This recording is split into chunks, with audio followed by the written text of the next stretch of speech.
This is the second video in a two-part topic series thing, so if you want to see the first video and hear the explanation for what these lists are about, check out the video right here by clicking Chun-Li or either of her friends. But you don't have to, since I'll give a quick rundown of what was said at the beginning of the last video, or you may have seen the last video already.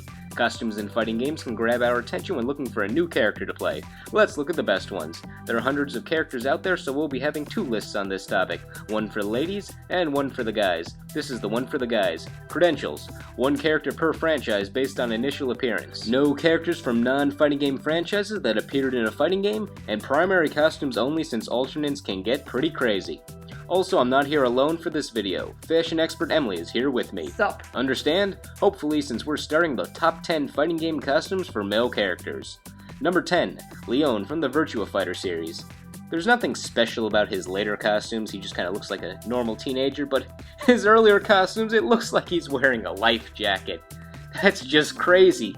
All these fights are on land, and he's just walking around on land. Why do you need a life jacket? It may sound like I'm making fun of the outfit, but in reality it does its job because it attracts my eye over to the character. I mean, if I were to play this game in versus mode with some friends for the first time, I'd be like, I want to play the guy wearing a life jacket that clearly doesn't need one because this fight will be on land. They did redesign him in later games where it looks more like a shirt rather than a life jacket, but come on. I'd rather play a guy with a life jacket. All you gotta do is lure them near water and boom, advantage right there. Number 9. Cracker Jack from the Street Fighter EX series. Street Fighter EX has become an obscure title.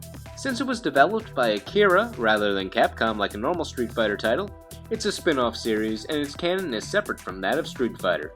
Furthermore, every original character from the EX series has never appeared in or even been mentioned in a future Street Fighter title. Plus, the series is on a 3D plane rather than a 2D one. So the Street Fighter EX series is a different series altogether than the Street Fighter series. What I'm saying is, if they're both different series, the one character per franchise rule wouldn't be violated if... Never mind, it's not important right now. Cracker Jack has a tough looking appearance. I feel he looks like another person, but I just can't tell who. It's almost like he belongs in the 1920s with that flat top hat and that zoot suit. Is that the right term? Not to mention that ring that he's wearing. It's very Miami Vice, and I feel like he'd be very hairy. I read that he's dressed like Michael Jackson in the Smooth Criminal music video. Does that mean your combos do more damage if you do them to the beat of Smooth Criminal? You've been hit by you've been struck by a smooth criminal. Perfect! I'm sorry you all had to endure whatever the hell that was. Number 8. T-Zawk from the Mark of the Wolves game or the Fatal Fury series, depending upon what you want me to call it. It's a bird! It's a plane! No, wait, it's a bird. His costume has personality because his mask is the head of a bird. Not a real one, but it resembles one. And there's another bird in a costume. Didn't mean for that to happen. We've seen other masked wrestlers before in fighting games, but their masks do not have as much personality as T-Zawk's, except for maybe King from Tekken. T-Zawk has that nice feather design that turns into a cape, which is a nice touch. Now if this was just your typical mask that T-Zawk was wearing and not a fancy looking bird mask, I likely wouldn't have noticed T-Zawk, so he really needs this mask to differentiate himself from any other guy wearing a suit. Number 7. Jago from the Killer Instinct series. So with the original Jago design, he looked like a 90s punk rock ninja with ripped everything. Ripped shirt, ripped pants, ripped abs, but the fact that this is a serious ninja wearing clothes with such a modern design for the 90s makes it so outlandish that it sets him apart from traditional fighting game ninjas, which I like. This costume is even an alternate for Jago in the 2013 Killer Instinct, which also has a good Jago primary costume, which is more timeless, I can say. I like the metal mask. Even his evil or shadow form has a good costume in that skull mask. So overall, Jago has some good style. Much better than half the cast of KI who don't wear that many articles of clothing to begin with. Number 6, Anakaris from Darkstalkers. We're considering the bandages as part of the costume since I like his overall style and he is technically wearing the bandages. He's also the shape of the sarcophagus he comes out of at the beginning of the match.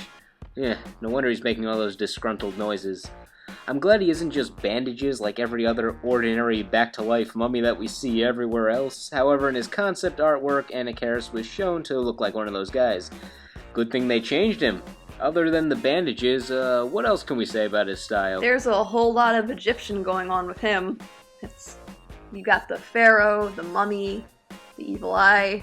We are just swimming in it, folks. Well, his attire is typical of an ancient Egyptian pharaoh character in fiction, but the overall design just brings something new to the type of character that he is. Mostly the bandages, though. They can turn to snakes and pyramids and things. It's crazy! And useful in battle. Number 5. Venom from Guilty Gear. Thank you.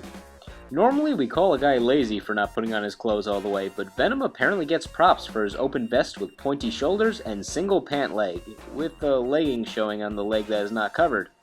It's a very unique style. I guess the lack of pant leg allows for easier movement. We do favor mobility in the long run in a fight. He's sort of like a not as good version of Maxie from Soul Calibur. Now, I think Maxie has a cool kind of Arctic Elvis vibe going on that I'm really digging. Maybe with the white vest they both wear, but while Maxie has Elvis-like hair, Venom has long, straight hair with an eye drawn on it or dyed into it. We can count that as part of his outfit, right? I don't know. I can't really describe this costume since it has so many designs that I've never seen before. I mean, he has a belt! No, not that one. The one's on his vest thing. Okay, I think I've described this outfit thoroughly enough. Number 4. Johnny Cage from Mortal Kombat. Now, with so many unique designs in the later Mortal Kombat games, why did we choose the guy who fights in pants and no shirt? That's pretty generic. Well, the principle takes over here. First off, fighting without a shirt on and in sneakers is great for movement purposes and prevents one from getting overheated. But deeper into this, when Mortal Kombat came out originally, there were only 7 characters, so the look of the characters on the select screen really needed to grab your attention. Since it was the 90s, and if you wore sunglasses you were cool, Johnny Cage had the perfect look. Since we couldn't see what Johnny was wearing outside the sunglasses, that look just grabbed your attention. Also, this was a time when only 2 main fighting games were out, the original Mortal Kombat and Street Fighter II. Most characters at the time had simple designs. The basic designs we saw were palette swap ninjas, karate-gi, and shirtless. And of all the shirtless characters, Johnny Cage simply put on those sunglasses when he won, which added something to his design to make him less generic from what we saw at the time. It looked a lot better when he wore the sunglasses all the time in Mortal Kombat Trilogy since it's just good cheesy fun, and ever since he hasn't taken off those sunglasses when fighting. So now moving forward to the Mortal Kombat 9 Johnny Cage primary outfit, we have our favorite of the primary outfits. Of course I really want to talk about the powder blue tux for the alternate, but that will take up too much time. I'll let Mrs. Johnny Cage here describe the primary costume for you guys. Ah yes, my husband Johnny Cage. You really can't go wrong with a giant tattoo of your own name across your bulging pectorals. I mean, man, he should be number 1. He really should. And those sunglasses, and that douchey belt, and that weirdly textured hair, man, Johnny Cage is it, folks. It's really just how well all these basic aspects of a costume come together. While his first name is tattooed across his chest, his belt has Cage written on it, so when you look at him, you see his full name. Egotistic? Of course, but it's not meant to be taken seriously. Additionally, I like the weird pattern on his pants. Just wanted to make note of it since I guess fashion is an element of a list about outfits.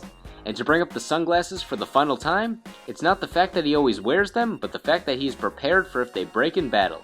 In his MK9 outro, he reveals that when his sunglasses break off, he has infinite pairs of sunglasses to pull out of his ass to replace them, demonstrating that battle damage does not stop Johnny Cage's style, even if each pair of those sunglasses costs $500. Number 3. Dudley from the classic Street Fighter franchise. Now Dudley is one of the most stylish characters. Boring. His gloves don't even match his outfit. What? This is a character who has a catchphrase, "Keep it classy." And he can wear whatever color boxing gloves he wants, since he can hold a teacup with precision when wearing those gloves. Not only that, but that rose you see him wearing sometimes as a boutonniere is actually part of his fighting style. He can throw a rose to stop his opponent in his or her tracks. And how can you hate that bow tie? He may not have on a 4-piece suit, but he has a suit jacket. He just has to take it off before a fight. Have you ever tried moving your arms with a suit jacket on? It's very restricting. It makes sense that he can't wear a full getup when boxing, except for those times when he does, but alternate costumes in Street Fighter are another story. While the button-up shirt and suspenders may seem like a simple design for a classy look, remember that Dudley is a boxer. He can't have too much restricting his upper body, and how restricting his pants are really don't matter since he only uses punches in his fighting style. The man never kicks! His kick buttons are actually punches. Plus, I've never seen a boxer this well dressed. He's dressed as formally as he can for someone who's about to participate in a fight. So now what do you think of him? Hey, where'd you go? Oh look, a handwritten note off screen. I left until number 2 because Dudley was so boring. See you then. Why'd I read that out loud with the mic on? Number 2, Nightmare from the Soul Calibur series. While we're supposed to say that clothes don't make the man, Nightmare needs his armor to keep his intimidating appearance. Not to knock the costumes where Nightmare's face is exposed, his demonic voice and massive size do not seem as daunting when he has the flowing blonde locks of Siegfried or looks like that Graf Dumas guy from Soul Calibur 5.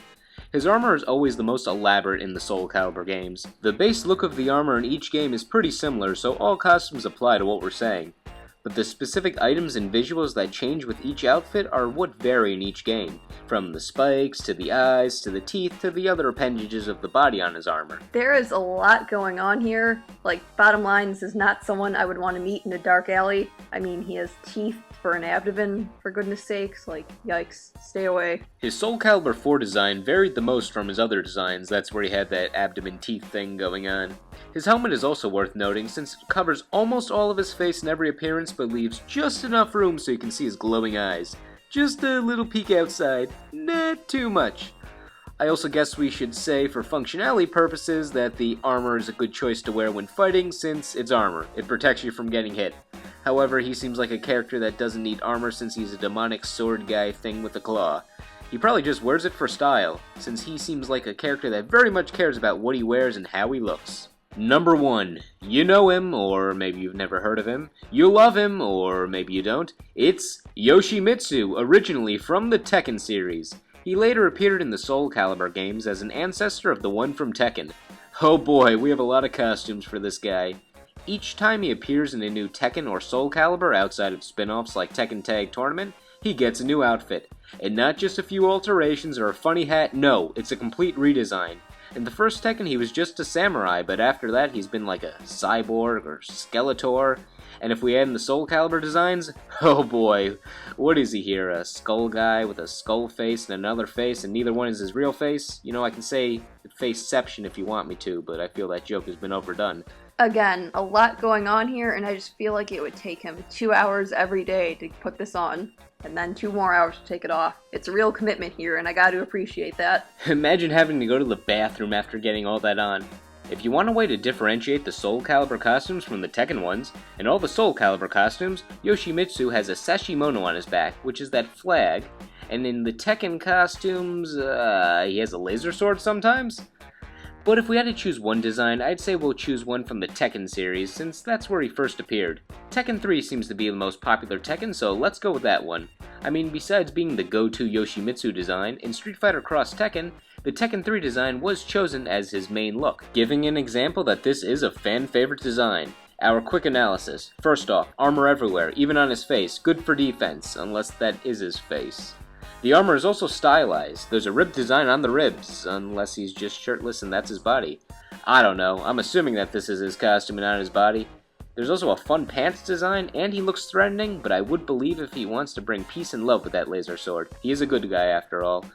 Really, this is an iconic design, but Yoshimitsu overall in every appearance is just the character representation of the Tekken costume creative team, and that enough is to drive him to number 1 on this list. And that's all we got. Any costumes we missed on these lists? Let us know. Thank you for watching. If you haven't seen the first video, I'll leave it right here since Chun-Li's Gomei pose on that thumbnail is a good image to close out on whether or not I need to mention the other costume video again. Anyway, see you all next time.